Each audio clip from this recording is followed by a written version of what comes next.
വണ്ടിപ്പെരിയാറിലെ കുഞ്ഞിന് നീതി ലഭിക്കണമെന്നും നവകേരള സദസ്സുമായി ഏറ്റവും സമാധാനപരമായ സമരം നടത്തിയ യൂത്ത് കോൺഗ്രസിന്റെ സഹപ്രവർത്തകരെ തുറങ്കിലടക്കാനുള്ള പിണറായി വിജയന്റെ പോലീസിനെതിരെയുള്ള പ്രതിഷേധത്തിന്റെ ഭാഗമായി ഏറ്റവും സമാധാനപരമായി നടന്ന ഒരു സമരമാണ് കേരളത്തിന്റെ യൂത്ത് കോൺഗ്രസിന്റെ പ്രസിഡന്റ് ശ്രീ രാഹുൽ മാങ്കൂട്ടത്തിൽ അദ്ദേഹത്തിന്റെ നേതൃത്വത്തിൽ തിരുവനന്തപുരത്ത് നടന്നത് എങ്കിൽ ആ സമരവുമായി ബന്ധപ്പെട്ട് അദ്ദേഹത്തെ ആക്രമിക്കുക മാത്രമല്ല, പരിക്കേൽപ്പിക്കുക മാത്രമല്ല, അദ്ദേഹം എല്ലാ ദിവസവും ചാനൽ ചർച്ചയിൽ പങ്കെടുക്കുന്ന ഇന്ത്യൻ നാഷണൽ കോൺഗ്രസിന്റെ ആശയങ്ങൾ ഭയരഹിതമായി പ്രകടിപ്പിക്കുന്ന കേരളത്തിലെ യുവ നേതാക്കളിൽ ഒരാളായ ശ്രീ രാഹുൽ മാങ്കൂട്ടത്തിലെ യൂത്ത് ഫെസ്റ്റിവൽ വേദിയിലും തുറസായ എല്ലാ സ്ഥലങ്ങളിലും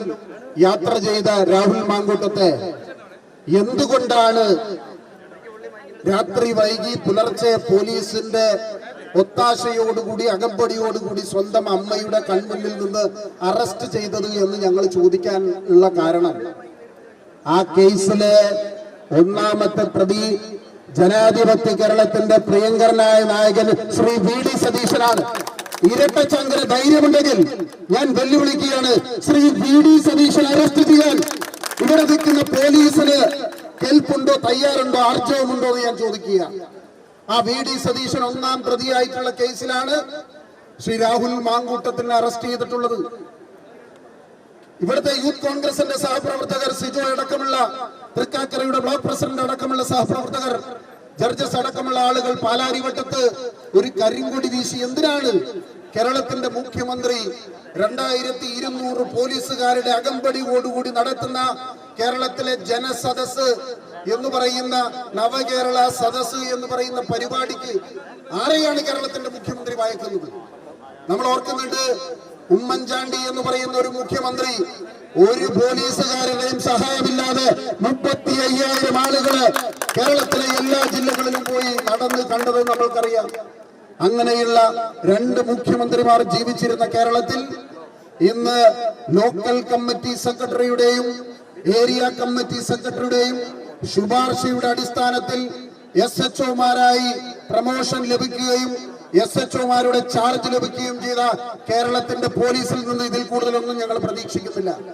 പക്ഷെ ഒരു കാര്യം ഞാൻ പറയാം, കേരളത്തിലെ പോലീസ് കേരളത്തിലെ DYFIക്ക് വിടുപണി ചെയ്യാനാണ് നിങ്ങൾ തയ്യാറാകുന്നത് എങ്കിൽ യൂത്ത് കോൺഗ്രസിന്റെ സംസ്ഥാന കമ്മിറ്റിയുടെ അധ്യക്ഷൻ രാഹുൽ മാങ്കൂട്ടത്തിൽ പുറത്തു നിൽക്കുന്ന രാഹുൽ മാങ്കൂട്ടത്തെക്കാൾ ശക്തനാണ് അകത്ത് കിടക്കുന്ന രാഹുൽ മാങ്കൂട്ടത്തിൽ എന്ന് നിങ്ങൾ ഓർക്കുന്നത് നല്ലതായിരിക്കും. രാഹുൽ മാങ്കൂട്ടത്തിൽ പുറത്തിറങ്ങാത്ത ഓരോ ദിവസവും കേരളം അഭിസംബോധന ചെയ്യാൻ പോകുന്നത്, കേരളം വിറ്റ്നസ് ചെയ്യാൻ പോകുന്നത് ഏറ്റവും വലിയ സമരങ്ങൾക്കാണ് എന്ന് നിങ്ങൾ മനസ്സിലാക്കണം. കേരളത്തിലെ എല്ലാ മണ്ഡലം അടിസ്ഥാനത്തിലും, എല്ലാ ബ്ലോക്ക് അടിസ്ഥാനത്തിലും, എല്ലാ ജില്ലാ അടിസ്ഥാനത്തിലും രാഹുൽ മാങ്കൂട്ടത്തിന് വേണ്ടി കേരളത്തിലെ യൂത്ത് കോൺഗ്രസിന്റെ സംസ്ഥാന പ്രസിഡന്റിന് നീതി ലഭിക്കാൻ വേണ്ടിയിട്ടുള്ള സമരമായിരിക്കും. ഞങ്ങൾ അക്രമ സമരങ്ങൾക്ക് നേതൃത്വം കൊടുക്കുന്ന ആളുകളല്ല. ഞങ്ങളുടെ സഹപ്രവർത്തകരെ തിരിച്ചടിച്ചാൽ, ഞങ്ങളുടെ സഹപ്രവർത്തകരെ DYFIയുടെ ആളുകൾ അടിച്ചാൽ, ഞങ്ങളുടെ പ്രവർത്തകരെ പോലീസ് അടിച്ചാൽ ശക്തമായ ഭാഷയിൽ ഞങ്ങളും തിരിച്ചടിക്കുമെന്ന് ഈ അവസരത്തിൽ ഞാൻ പറയാൻ ആഗ്രഹിക്കുകയാണ്. ഞാൻ ദീർഘമായി മറ്റു കാര്യങ്ങളിലേക്കൊന്നും കിടക്കുന്നില്ല. കേരളത്തിൽ നടക്കുന്ന ധാർമ്മികമായി സമര പോരാട്ടത്തിൽ കേരളത്തിലെ പൊതുസമൂഹം ഇന്ന് നിലയുറപ്പിച്ചിട്ടുള്ളത് കേരളത്തിലെ യൂത്ത് കോൺഗ്രസ് പ്രസിഡന്റിനോടൊപ്പവും കേരളത്തിലെ യൂത്ത് കോൺഗ്രസിനോടൊപ്പവുമാണ് എന്ന് ഞാൻ പറയാൻ ആഗ്രഹിക്കുകയാണ്. അതുകൊണ്ട് ഇതൊരു സൂചനാ സമരമായി മാത്രം കണ്ടുകൊണ്ട് ഈ പോലീസ് സ്റ്റേഷൻ മാർച്ച് എന്ന് പറയുന്നത് ശ്രീ രാഹുൽ മാങ്കൂട്ടത്തിന് നോൺ ബെയിലബിൾ ഒഫൻസ് ഇട്ട് അദ്ദേഹത്തെ തുറങ്കിലടയ്ക്കുമ്പോ അദ്ദേഹത്തിന്റെ നീതി നിഷേധത്തിനെതിരെയാണ്. അദ്ദേഹത്തിനെ പോലെ തന്നെ ആയിരക്കണക്കിന് വരുന്ന യൂത്ത് കോൺഗ്രസിന്റെ പെൺകുട്ടികളായിട്ടുള്ള സഹപ്രവർത്തകരെ പോലും 2 നീതി നടപ്പാക്കുന്ന പോലീസിന്റെ നയത്തിനെതിരെയാണ്. മുടിയിൽ പിടിച്ചു വലിച്ചഴക്കുകയും മുണ്ടൂരിയെടുക്കുകയും ചെയ്യുന്ന കേരളത്തിലെ പോലീസ് ആർഷോനോട് സ്വീകരിക്കുന്ന നയമല്ല.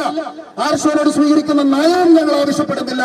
പക്ഷെ നീതിപൂർവം നിയമം നടപ്പാക്കിയില്ലെങ്കിൽ ശക്തമായ പ്രതിഷേധ സമര കോലാഹലങ്ങളുമായി ഞങ്ങൾ മുന്നോട്ട് വരുമെന്നും മാത്രം ഈ അവസരത്തിൽ പറഞ്ഞുകൊണ്ട് ഈ സമര സമ്മേളനം ഔപചാരികമായി ഉദ്ഘാടനം ചെയ്തതായി അറിയിച്ചുകൊണ്ട് നിർത്തുന്നു.